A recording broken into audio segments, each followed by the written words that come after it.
Monsieur le Président de l'Assemblée nationale,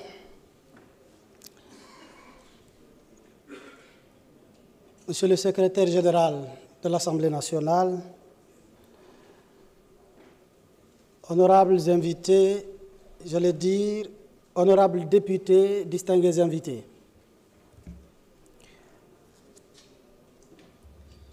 Il me revient l'honneur aujourd'hui à l'Assemblée nationale de prendre la parole au nom du gouvernement. Après ma tentative de prise de parole ratée de la dernière fois, pour laquelle je salue de passage l'intervention de l'honorable Guy-Marie Sagna,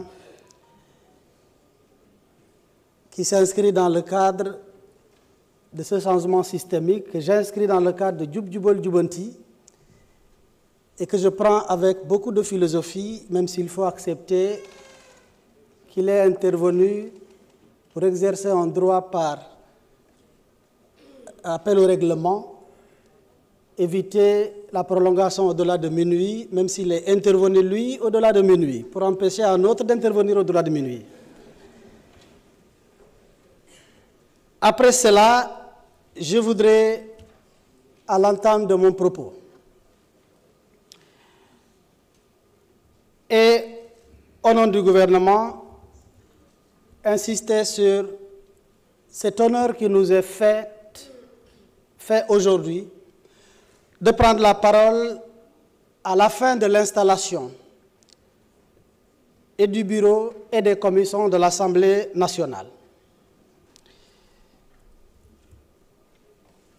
Monsieur le Président de l'Assemblée nationale, je tenais à travers vous, au nom du gouvernement, au nom du Président de la République, du gouvernement et du Premier ministre, adresser nos vives félicitations à tous les députés de la 15e législature qui viennent d'être installés à leurs fonctions, à toutes les commissions, les membres des commissions dont le secrétaire vient de donner lecture et pour lesquels l'Assemblée nationale vient de ratifier, à tous les présidents de bureaux et de groupes parlementaires et leurs adjoints, à tous les membres du bureau de l'Assemblée nationale, à la tête duquel Son Excellence, le Président de l'Assemblée nationale du haut de vos fonctions de deuxième personnalité de l'État. Au nom du gouvernement, donc, et à mon nom personnel, à ma qualité de ministre en charge des relations avec les institutions, que vous appeliez affectueusement 166e député, donc un député par adoption, je tenais à vous présenter mes vives félicitations et à vous souhaiter bonne continuation. Monsieur le Président de l'Assemblée nationale, honorables députés, il me semble indiqué, avant de poursuivre mon propos, d'évoquer le contexte dans lequel se déroule cette installation. Un contexte doublement et successivement marqué par une série d'élections.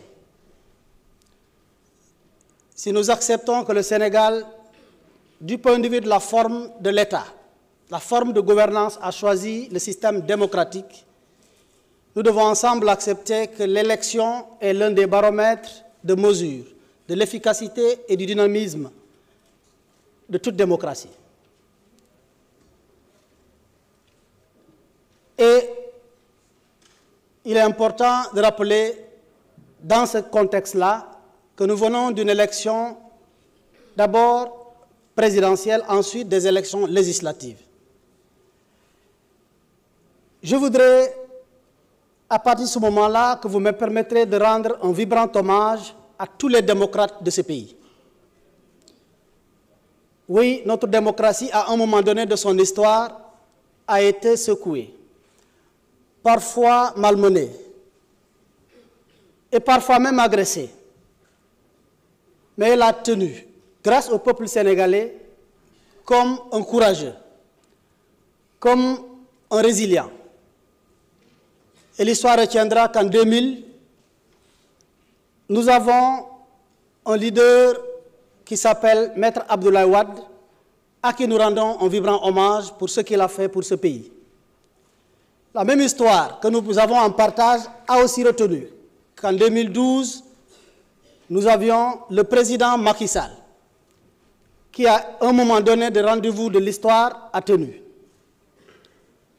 Et dans la continuité, en 2024, force également est d'accepter que notre démocratie a été sévèrement agressée, mise à terre, tellement mise à terre qu'il a fallu 2 béquilles au lieu d'un ou d'une pour qu'elle puisse tenir ce que les journalistes appellent affectueusement le tandem. Je vous nomme le président Bassirou Diomaye Diakhar Faye et son premier ministre, chef de parti, M. Ousmane Sonko. Mesdames, Messieurs, je ne saurais continuer sans rendre un hommage mérité également à la précédente législature. En moins de 2 ans, elle a donné l'impression qu'elle a vécu en 10 ans de législature. Tellement de choses se sont passées dans cet hémicycle. J'ai eu l'honneur d'être ici en tant que ministre en charge des relations avec les institutions pendant 8 mois. Dès mon entrée de la dernière fois, je n'ai pas reconnu la salle parce que les têtes que j'avais vues en face de ce côté ne ressemblaient pas à ce que j'avais l'habitude de voir. Et j'ai tout de suite pensé et ressenti que le changement, au moins du point de vue physique, est déjà là. Mais c'est une législature qui a vécu toutes les difficultés. Et je rends hommage à ceux que je retrouve ici parce qu'ils ont fait ce qu'ils devraient faire au moment où le Sénégal avait besoin de tous. C'est l'occasion d'embrayer avec la présente législature. Et je commencerai par ce que j'ai vu au niveau du perchoir, les 2 extrémités.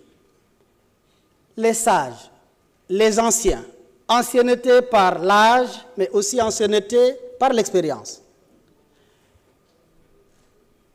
Je voudrais reconnaître ici un adage bien wolof qui dit « Ndeke mag baax na bàyyi ci réew rawatina mag bu baax ». À travers les anciens, je veux nommer le doyen Alakan. Je voudrais vous rendre un vibrant hommage et j'ai compris après pourquoi ceux qui ont fait le choix sur les anciens et les plus jeunes en même temps, j'ai compris combien ils ont raison. Malgré le fait, sans entrer dans l'indiscrétion, le doyen Alakan n'avait pas à un moment donné voulu venir ici. Mais moi j'ai compris enfin pourquoi ils vous ont choisi. Bravo pour ce que vous avez fait lors de l'installation. Et à travers vous, tous ceux qui sont ici, doyens, et par l'âge et l'ancienneté. Je voudrais m'adresser enfin aux plus jeunes. Sans donner l'impression d'être donneur de leçons, nous sommes le gouvernement. Je parlerai avec la plus grande retenue. Mais je voudrais vous emprunter la casquette de député par adoption puisque vous m'appelez 166e. Aux plus jeunes, je voudrais leur demander de reprendre davantage confiance en eux. Quand vous allez dans un endroit pour la première fois, même pour ceux qui ont été à l'école, ils comprennent que quand vous passez en classe supérieure, vous trouvez parfois ceux qui ont dû faire 2 fois, 3 fois la même classe. Les premiers mois ne vont pas être ressemblés aux derniers mois. Prenez confiance sur vous et sachez qu'à votre âge, certains des doyens n'avaient pas et n'étaient pas à votre place.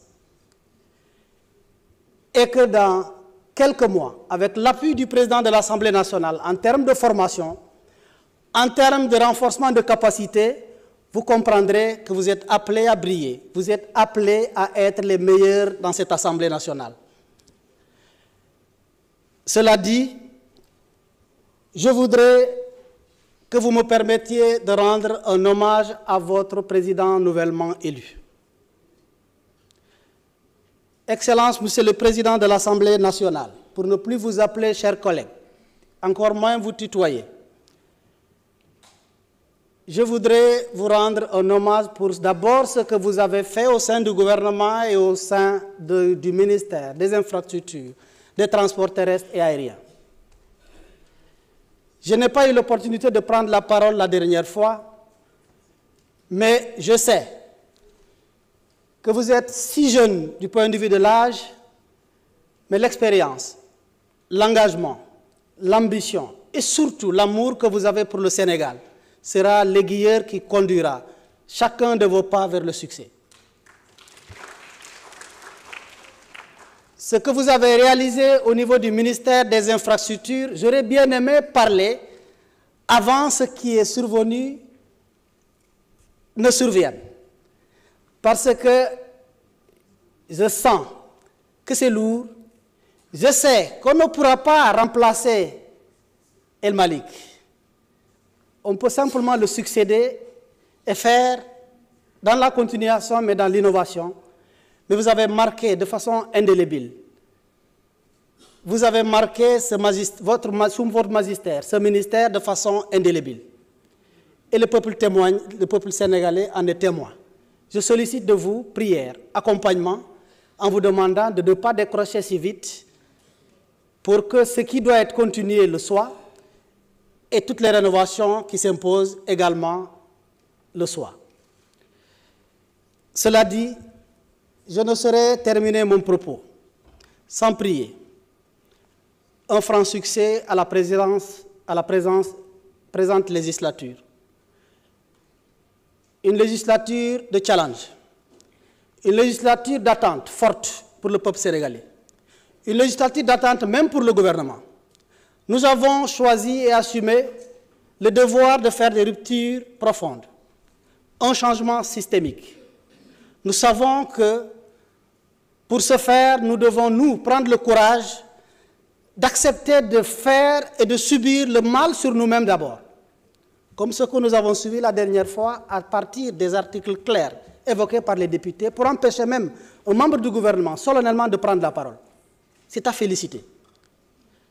En dehors de cela, nous voudrions, en tant que gouvernement, insister sur le fait que nous espérons que des députés, une opposition constructive, un refus motivé sur certaines choses, mais un encadrement, un accompagnement pour que ce changement intervienne. Sans vous, l'exécutif ne pourra pas gouverner comme il faut. À travers votre action de voter les lois, à travers votre action de contrôle de l'action gouvernementale, et à travers votre action de représentation du peuple. Sur ce, je commence à être long, je voudrais, avant la fin de mon propos, souhaiter plein succès à votre mandature. Je vous remercie de votre aimable attention.